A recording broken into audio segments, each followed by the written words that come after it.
제38장.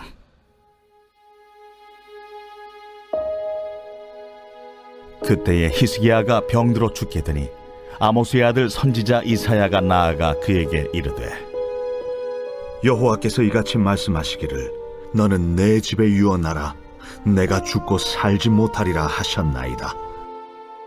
하니 히스기야가 얼굴을 벽으로 향하고 여호와께 기도하여 이르되, 여호와여, 구하오니 내가 주 앞에서 진실과 전심으로 행하며 주의 목전에서 선하게 행한 것을 기억하옵소서. 하고 히스기야가 심히 통곡하니 이에 여호와의 말씀이 이사야에게 임하여 이르시되, 너는 가서 히스기야에게 이르기를 내 조상 다윗의 하나님 여호와께서 이같이 말씀하시기를 내가 내 기도를 들었고 내 눈물을 보았노라. 내가 내 수완에 15년을 더하고 너와 이 성을 아수르 왕의 손에서 건져내겠고 내가 또 이 성을 보호하리라. 이는 여호와께로 말미암는 너를 위한 징조이니 곧 여호와께서 하신 말씀을 그가 이루신다는 증거이니라. 보라, 아하스의 해시계에 나아갔던 해 그림자를 뒤로 10도를 물러가게 하리라 하셨다 하라. 이에 해시계에 나아갔던 해 그림자가 10도를 물러가니라.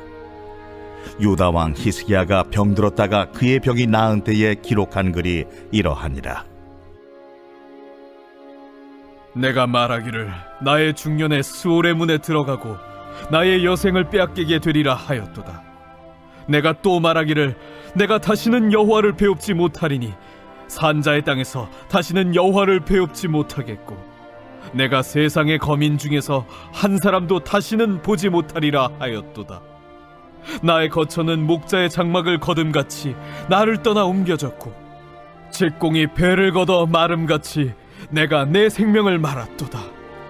주께서 나를 틀에서 끊으시리니 조석간에 나를 끝내시리라. 내가 아침까지 견디어 싸우나 주께서 사자같이 나의 모든 뼈를 꺾으시오니 조석간에 나를 끝내시리라. 같이 핫같이 지저귀며 비둘기같이 슬피 울며 내 눈이 쇠하도록 앙망하나이다. 여호와여, 내가 압제를 받사오니 나의 중보가 되옵소서. 주께서 내게 말씀하시고 또 친히 이루셨사오니 내가 무슨 말씀을 하오리이까. 내 영혼의 고통으로 말미암아 내가 종신토록 방황하리이다. 주여, 사람이 사는 것이 이에 있고 내 심령의 생명도 온전히 거기에 있사오니 원하건대 나를 치료하시며 나를 살려 주옵소서. 보옵소서, 내게 큰 고통을 더하신 것은 내게 평안을 주려 하심이라.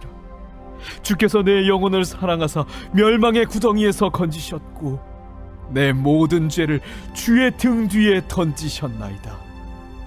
스올이 주께 감사하지 못하며 사망이 주를 찬양하지 못하며 구덩이에 들어간 자가 주의 신실을 바라지 못하되 오직 산자 곧 산자는 오늘 내가 하는 것과 같이 주께 감사하며 주의 신실을 아버지가 그의 자녀에게 알게 하리이다.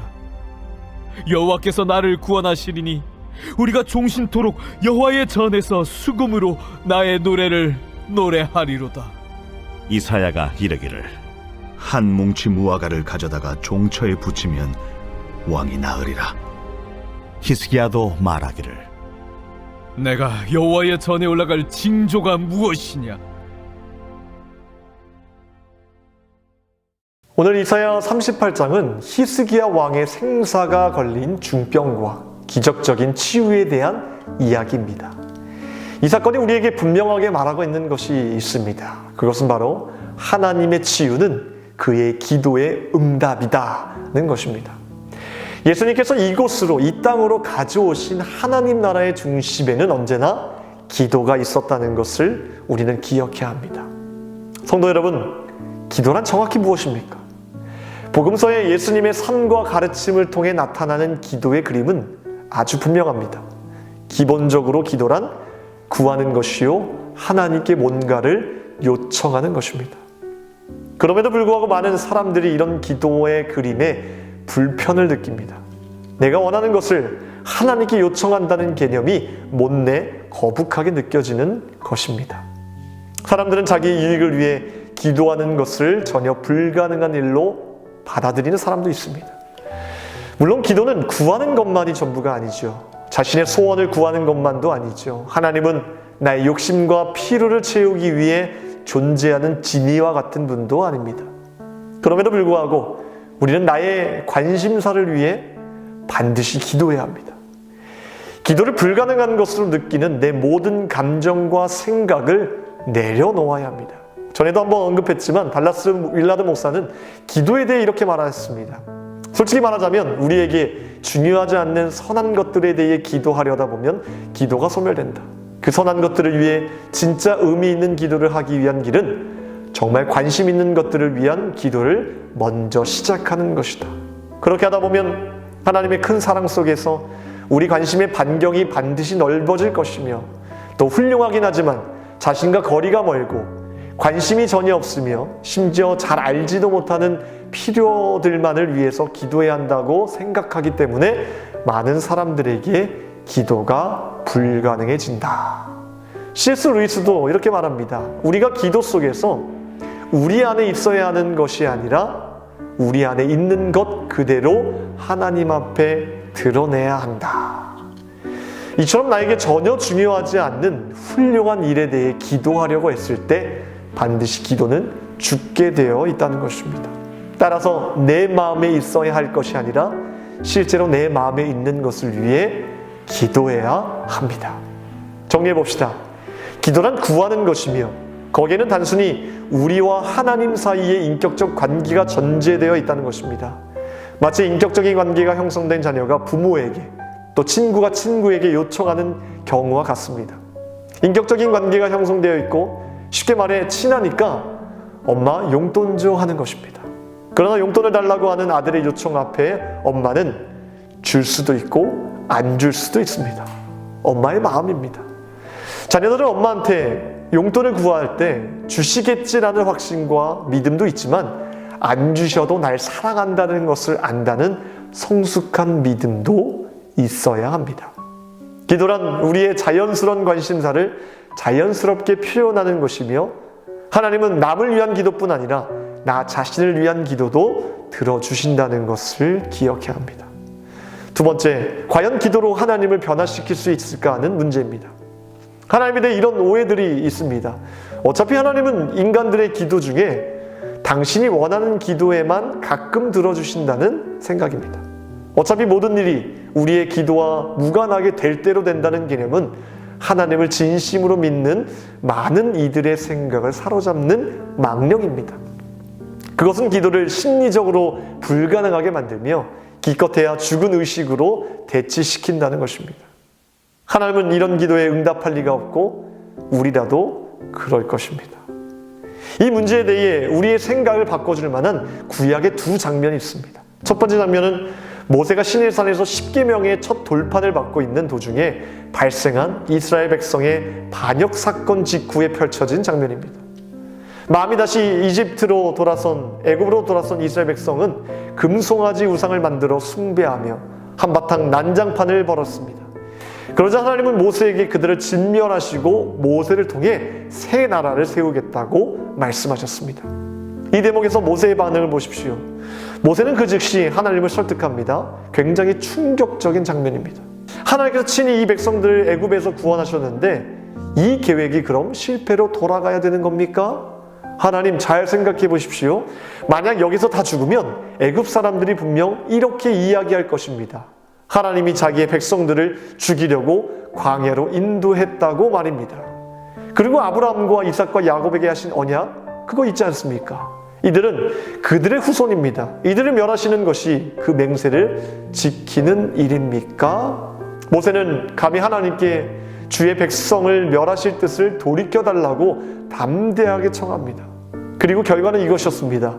여호와께서 뜻을 돌이키사 말씀하신 화를 그 백성에게 내리지 아니하시니라. 구약의 두 번째 장면은 오늘 보신 히스기야 왕에 관한 장면입니다. 히스기야 왕이 병들어 죽게 되었습니다. 그의 친구인 선지자 이사야가 하나님의 말씀을 가지고 왔습니다. 네가 죽고 살지 못하리라. 그런데 그때 그는 낯을 벽으로 향하고 여호와께 기도하며 심히 통곡했다라고 성경은 말합니다.